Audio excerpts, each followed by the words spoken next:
listening to Strides and Vibes. Whether you're on a long run, a lunch break, or stretching out with your foam roller, welcome to the podcast all about moving better, living healthier, and vibing higher. I'm your host, Mario Buchs, elite running coach, ultra endurance athlete, and founder of Healthetica Coaching, coming to you from the trails, tracks, and streets of Gadigal country in Sydney, Australia.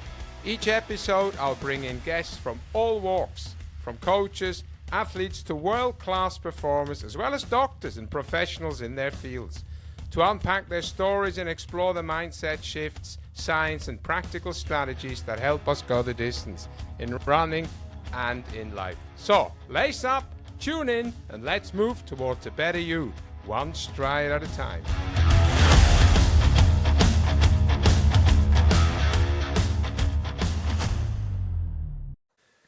Hello.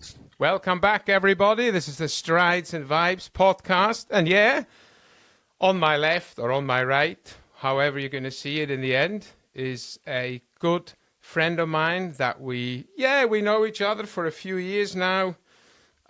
We've been running together, and that's the usual connection here on this podcast, a little bit of running. But my guest is not here because he runs a lot. I think we will go and delve in and find out a lot more about Az Roberts. Originally from New Zealand, but you'll hear that after the first three words, which I think he's very proud of. And we love it. We love a different dialect. People who listen to the last podcast could hear a Finnish fella who lives in Tahiti. So Az, what makes you you? And welcome, of course. Yeah, cheers, Mario. Thank you. What makes me me? That's a big question, right?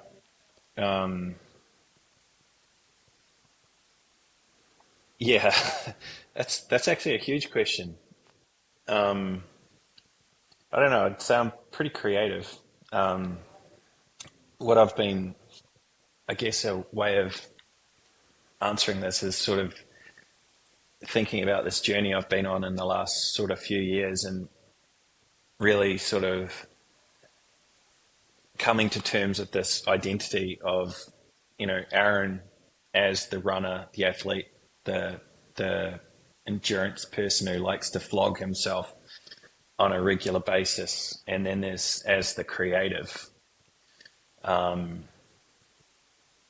and really that's been a big journey for me over my whole life, is sort of having these two sort of separate identities and sort of wondering where I fit between the two of them. For since I was a little boy, I can just remember running around outside and doing creative shit inside,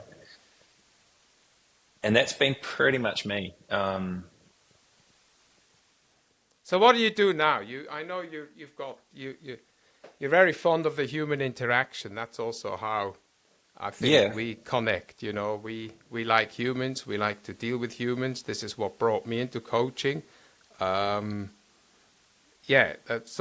what makes you tick on that front? What got you into this human interaction, human connection? Yeah, so that's so going back to the sort of early days in New Zealand in the 90s, and I grew up in the time when like Michael Jordan and Charles Barkley and the NBA was really huge. And one of the things that stood out for me at the time was this advertising. It was on TV for Nike. There was this ad, and it was called Instant Karma, and it's set to this song by John Lennon called Instant Karma. And I think it was back in 92, 93 or something like that. Anyway, but there was just something about this ad, and it was the first time I ever felt like I was watching something that just made me want to go and run through walls. I didn't necessarily want to go and buy a pair of Nikes, but it just made me want to run through walls. And then it was kind of from that moment there that I realized that I wanted to make people feel that. Like, I wanted to be the person who could create that thing and make people feel something so they could then go and move. Time, because I was pretty young, I didn't know exactly what it was, but I just knew that I wanted to be that guy that made people feel something or could connect with them. So however that was, through image or through video or through audio, through my words or through something else, I wanted to be able to do that. And that sort of tied into my design career starting, where I was just started off in advertising because I wanted to be the guy that would create the ads to make people feel something like that.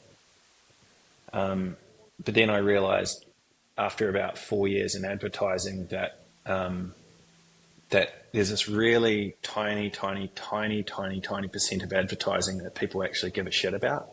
And it's only like the top 0.000% that are the Nike ads and stuff, and that people actually pay attention to and can shift cultures and stuff like that. And so I was like, okay, well, that's advertising out the window.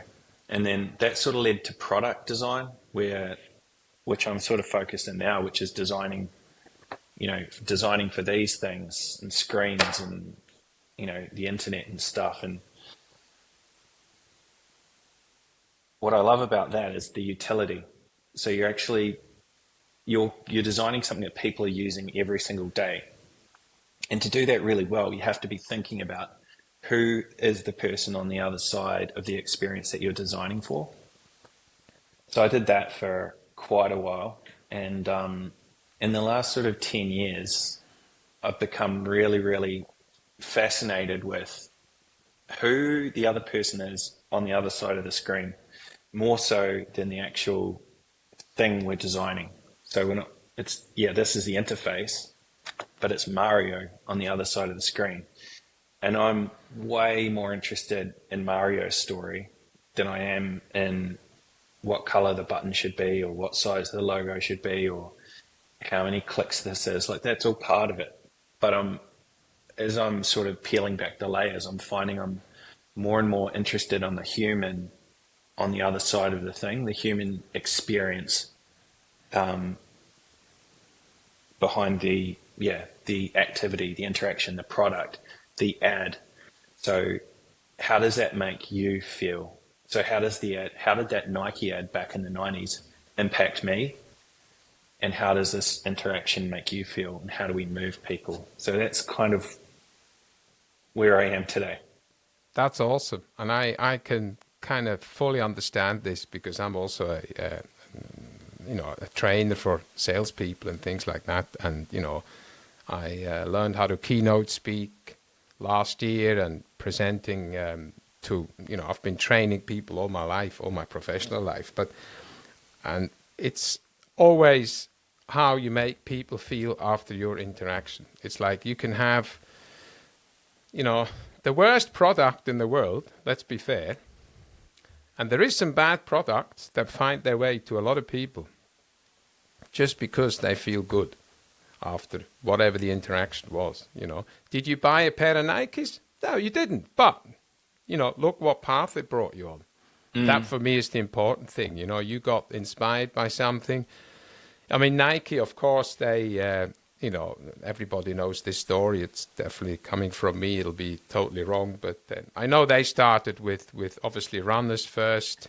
One of my all-time heroes, Steve Prefontaine, he was the first Nike athlete, so to say. People who know me know how much I love Nike.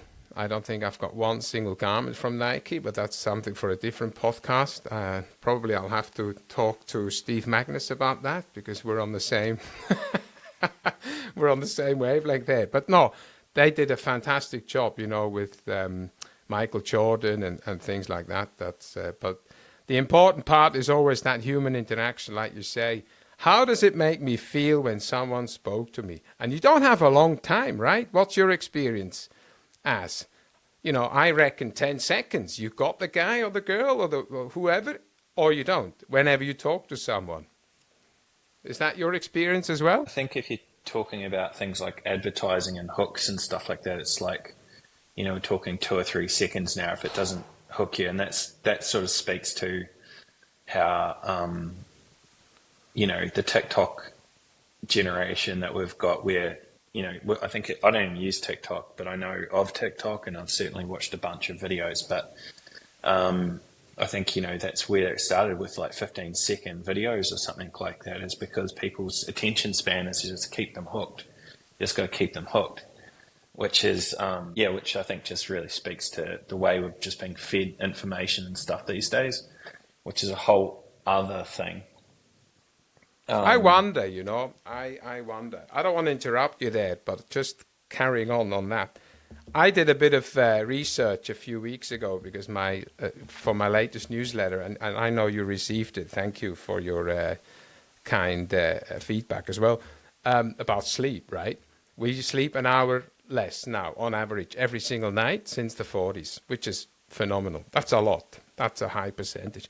I wonder what the research would say about our attention span in the same time period as well.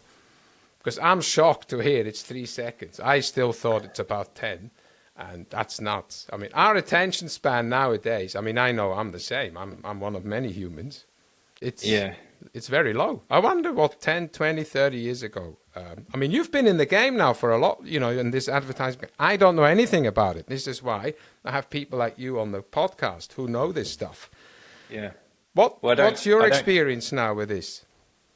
I don't know the exact numbers, but all I can suggest is like the reason why you probably perceive that your attention span is longer is because you're a different generation to young people coming through, who really just don't have any. And I know this is a broad generalization, but people's attention spans are getting shorter, and we're just feeding them stuff more and more, which doesn't improve your attention span because,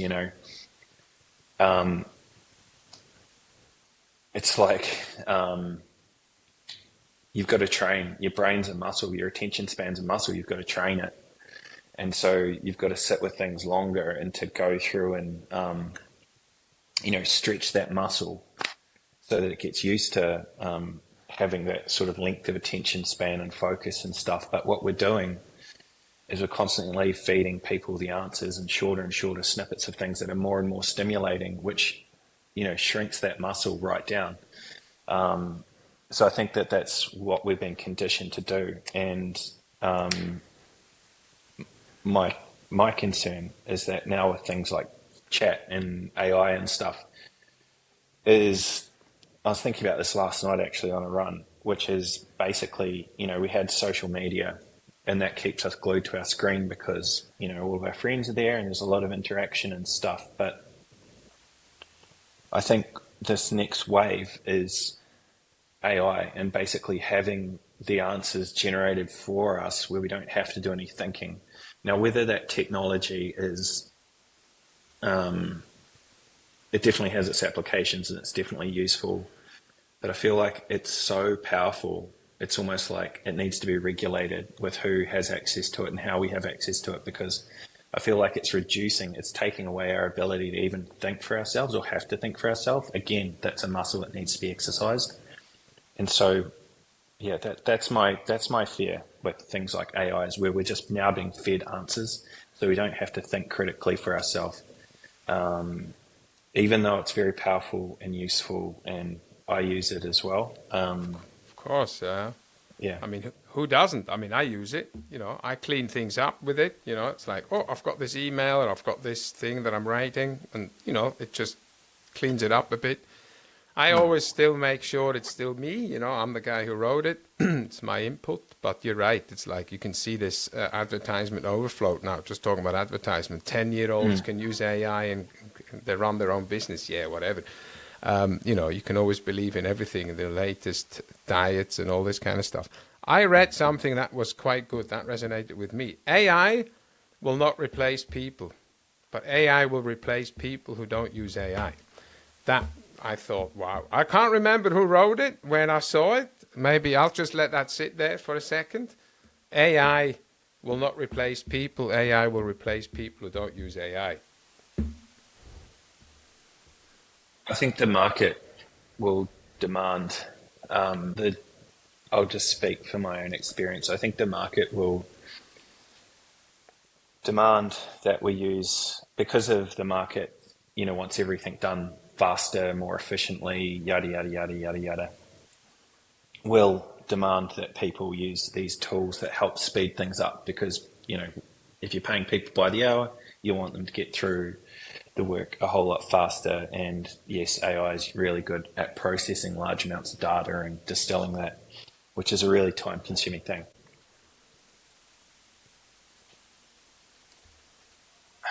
Yeah, I just think the market will demand that we use tools like AI. Yeah, because the next guy will, and he'll get the job. This is the thing, Yeah, maybe. Yeah, that's how I and understand it. Yeah. I think it's just because I'm in the creative sort of industry. There's a lot of fear that um, that tools like AI will replace us as creatives, and I don't think it's going to be quite that bad. I think that AI, like any technology, like the computers, like our devices and stuff, they're just tools at the end of the day, just like a biro was. And it's how we use those tools. So there's still going to be people. There's still going to be people who call themselves creatives who use AI that just crank out fucking rubbish because they don't have that taste, they don't have that sensibility, they don't know what they're looking for. And I feel like if anything, that's going to create a volume of rubbish out there. And that just means that the quality stuff is going to be more visible because there's just so much rubbish out there. Yeah, but we're always responsible for what we like, right? I think, you know, as a human being, we need to just say, okay, I like this, I don't like that, and we should see through all this. And you're right, that's in every, it's in every area of expertise or so-called expertise. It's like you've got 300 running clubs in Sydney now, and everybody calls themselves a coach and blah, blah, blah. And they use AI to program someone without even knowing the age of the person probably and their background. We pick up runners like that who kind of get a bit frustrated with coaching not being done the way it should be. And the same is in my industry, in my day job as well. You've got engineers who call themselves engineers who probably don't even know how to, brush up or use the broom at the end of a day, because they've never touched a machine that produces anything, So, but I think, and that's good. You know why? I like that. Because it keeps us on our toes and we say, hey, because you are experienced enough. And you can say, hey, have you realized this is what's going on here? And then because people will come to you as, I've just seen this, blah, blah, blah. And you can just say, hey, we'll just relativate this. This is a term that I use. I don't know if it's even an English word, but make it relative again. Just, calm down. Yeah, that's okay. This person is just churning it all out. And that you can see that with everything. I mean, I'm just now talking because I'm away for 2 or 3 days and I'm going to go like off the grid. I just need to do some studying and just do some training. I've got a big race coming up and I just need to have a good bit of, and away with the wife and stuff, which is always good, So going back to what you said, your two identities, I like that, you're as the runner and you're as the creative. Where do they overlap? Where and when? I'm interested. Is it on the run? Is it during the day? Well, I've always running's always been there. Has been like an expression for me. Ever since I was like a teenager, I've always ran. But like when I was going through my teens, I had a lot of like stress and anxiety problems and stuff like that. And my doctor basically said, you need to burn it off. And why don't you go running? And so why don't you go running? So that's when I started running. So running's always been an expressive thing for me. And it's just through that expression of stress or getting stuff out of my system, I've actually gotten really good at it because I've had a lot of stress and anxiety to deal with. So actually made me really fucking good and enjoy it because I always felt better after it. Now, why am I telling you that? Because creativity for me is an expression as well. So making a podcast or writing in my journal or like I made my son his birthday card last night by hand and stuff.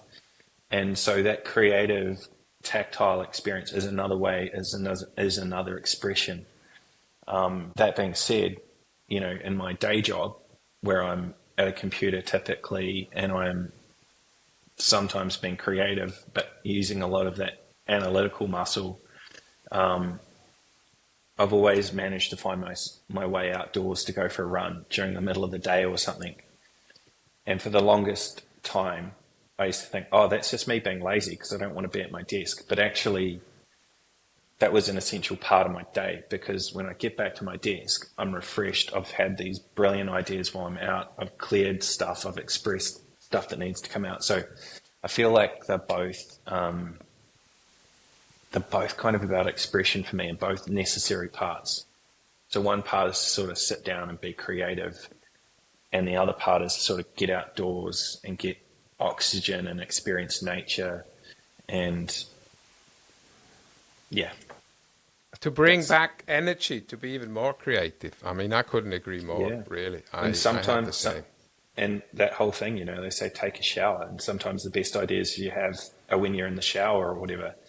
I mean, everybody listening to this can probably say that they've had some pretty amazing breakthroughs when they've gone out for a run or a walk in nature, right? It's simple, you know, if you've got a problem, and I fully agree, right? If you've got a problem that doesn't get solved on a 4-hour long run, I don't think that problem can be solved. That's my benchmark. You know, it's like, then you need to sit down with whoever that needs to be sat down, and or whatever it is, the problem, and then that needs to be knotted out. I mean, I speak from experience here. I do this a lot, you know. I rewrite Yeah. emails on the run. Sometimes I think about nothing on the run. But it's interesting to hear, you know, when two things, you know, you go for a run, you come back more energized, you can get the second half or whatever, the third quarter of the day or the third of the day nailed. I like it also in the morning. I get a few hours in, full blast, and then over lunch, maybe I hit the gym or whatever. You know, I've got a bit of a bone thing going on since over a year, so I've been fixing that, like lifting heavy, but that's a different story. So yeah, that breaks the day again. Plus I work for an overseas company, so I'm in meetings again in the evening. So there has to be a break. You cannot work 8 hours on the trot. Unless you're in a coal mine and you don't have to think, then probably that's good. But for creative people, which we have to be, back to what we just said about AI and stuff, the most creative people will be the ones that come on top. That cream will rise to the top of the ones who are the most creative, outside the box thinking, challenging the status quo a little bit, which is great. That's what we do, you know. And yeah, I was actually on a trail this morning called Quarry Road, and I know you've still got a few fast efforts there that I have absolutely no chance to get anywhere near. And I always think about that. I'm like, and I know it was a few years back, and you were training for 6 Foot, which is a famous 45-kilometer, I call it an ultra marathon because it's bloody tough, in Katoomba. It's 45, in New South Wales. 45, 45k. Yeah. So, so what happened since then? Tell us a little bit more about how you get out now, how you get motivated, what drives you to run other than just being creative? Well, running really is just, for me at the moment, it's not about being competitive. It's just about moving as often as I can. Just an essential part of being healthy and feeling good in my body and my mind, and knowing that I'm a better person. I feel like I'm a better person after I've been for a run, or at least in the periods of my life, if I haven't ran as much, I don't feel as good. So running, going back to that childhood thing, has just been an essential part of me feeling good and operating as good as I can, and giving myself the best shot. It took me, after like what you were talking about back at Quarry Road and stuff like that, during that time, I was really training hard, and you know that the running was a big part of my identity and stuff, and I made some of my best friends in my life through running. it took me a while to sort of get over that identity of I'm a runner, I have to run, I have to compete, because everybody around me was off fucking traveling the world and doing amazing, incredible things, and still do today. And it took me a long time to actually be okay with myself being like, you know what, you don't need to fucking go out and run 5 hours on a Saturday and then 4 times during the week. You just do you. And that acceptance has been a big thing for me over the past few years, and being okay with that and knowing that running still has a place, but you don't have to smash yourself. Love it. I really do, because this is something that too many people don't follow, I think. Even professional runners, and I follow, the trail and ultra scene quite intensively. And even when I listen to podcasts or YouTube videos or things like that of these people, they say, hey, at the end of the day, running is what I do. It's not who I am. And if I don't win the race, or I don't come top spot or top 3 or top 10 or whatever it is, so be it. I'll still be Freddie such and such tomorrow morning. I'll still be whoever I am for my family and my friends and whoever else. And that's an important part, even for me. And running is my lifestyle. There is no doubt, right? It's like I have a lot of, it's helped me, with weight loss and a lot of other stuff, that a lot of people go through. I'm not unique in that perspective, but it's just good to hear that. Yeah, sometimes we just have to come to the realization, hey, it's fun to go out when we want because we can, and that's great, right?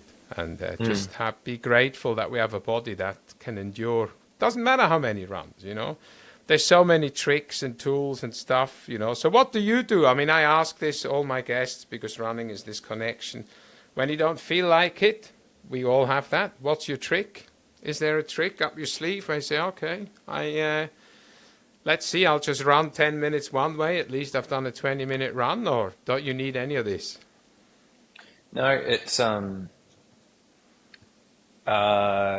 about getting out the door, and I think it's about also being okay with like things like walking or running really slow, or not trying to think too much about Strava or stuff like that. Like last night was a prime example.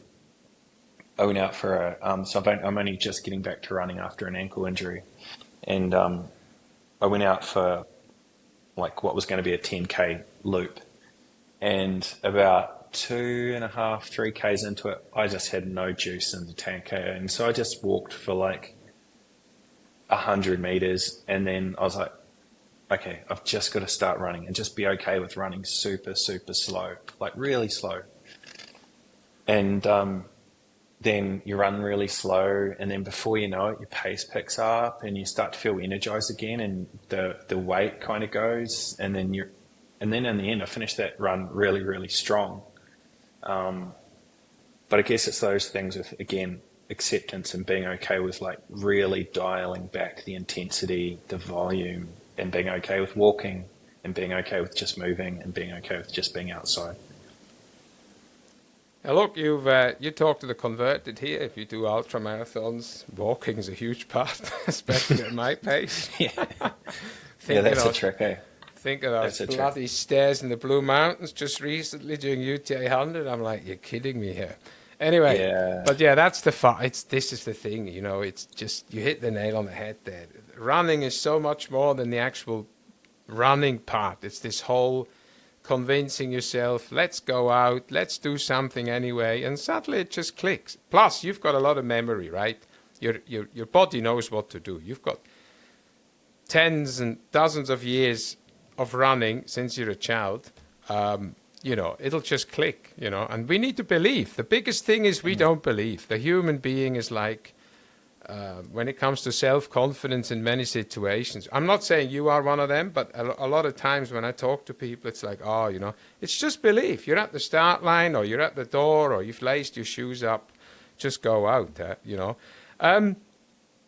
Before we wrap up, because this has been really good, that doctor, right, that told you to go out and run or exercise, I wonder, I mean, obviously he might be retired now, but I think what a I'd be guy, right? I'd be What a surprised if guy. he's still above ground, my friend. What a guy.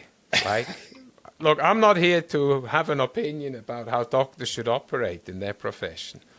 Yeah, But that's probably the single best advice many, many doctors could give people nowadays. And I'm not biased, I'm not pro fitness, pro health, pro bloody whatever. But movement in any way, shape, or form must be better than medication. There is no. Right? yeah, I got a How pretty old? How old were you? You remember? probably fuck. It would have been early teens, early Perfect. teens. Yeah. Um, Two things. I always sort of somehow inherently loved running. Like I loved doing the cross country at school before I went and saw the doctor. There was a competitiveness in me, and I just remember, enjoying running around the rugby park, and frickin' running's always been there. But it was that moment with the doctor that actually gave me tool. He gave me a tool to navigate a really frickin' challenging part of my life that could have sent me down a really much worse path. The other part I was going to say was like if it was Aaron and he was like 12 years old, 11 years old in 2025, there's probably a high degree of chance that I'd have been on some sort of medication. And I'm not saying medication's a bad thing, but yeah, I just think movement and just getting outside and moving our bodies are really intelligent, and they know how to repair themselves. And yeah, I think if more of us could move more often, then there'd be a fair few problems left in the world and probably a lot less medication going around. Probably, yeah. And like I said, we're not evangelists here, but the guests I bring on, like yourself, we've gone through exactly this stuff. We know we dealt with it in whatever way, shape, or form. Different hurdles, different challenges, different rabbit holes, whatever it is. And it's just good to hear from people like, yeah, this is the experience. Like there's just been a blog they released. The gym I go to, it's a powerlifting gym, and it's quite interesting. And I even didn't realize the journey, just with my bone health and stuff. And, they were going to put me on medication, the endocrinologist and stuff like that. And I said no. And I made some changes with my nutritionist to my diet. And then, of course, started lifting heavy, and my bone density has gone up by 2.5% since January, which is fine. This makes me really happy. But of course, it's not about me, but it's just these little things that you listen to people, you talk to people, and they have their story and their history, and you think, yeah, it's probably. The other thing is, yeah, movement is one. The other thing is we try and get comfortable. People know that I bang on about it. We're always comfortable. I always use the analogy in the car. We have car seat heating. We've got bloody car seat cooling now if you buy one of the later models and things like that. Everything's always comfortable, We always have to be 21.7 degrees. Otherwise, we can't bloody, focus on anything. So there's so many tools. I've written about cold water immersion and all this kind of stuff, and cold plunging, and you and I, we spoke about it last time we had a chat on your behalf. And yeah, so look, I have to say, I can only say thank you very much. If there's anything you would like to add, anything you want to share, just general mindset shift stuff before we finish. The only two words that come to mind is healthy friction. Oh, nice. Yeah, it's healthy friction, and this ties into the work that I do. Like this shit is making life too easy for us. Like it speaks to going outdoors and having a walk or having a run or moving or lifting weights. You know, friction's good for us. A healthy amount of friction is good for us. Too much friction is really bad for us. But yeah, I think the world needs more healthy friction. Excellent. Thank you so much, Az. Beautiful, dude. I thoroughly enjoyed this, and I'm 100% convinced our listeners and our audience will love this as much as I did. Thank you so much for Amazing. your time. Thank you, brother. Peace out, brother. Cheers, mate. See Bye. Ya. Bye. That's it for this episode, folks. As we wrap up, I want to honor the traditional custodians of the land I'm recording on and pay my respects to elders past and present. May we continue to listen, learn, and tread lightly wherever we run. If today's episode sparked something in you, hit that share button, leave a review, or drop a comment on Spotify or YouTube. Every little bit helps keep the momentum going. Or even if you've got a question, feedback, or just want to say hi, I'd love to hear from you. Until next time, keep moving, stay curious, and never forget, showing up is the hardest and bravest stride of all.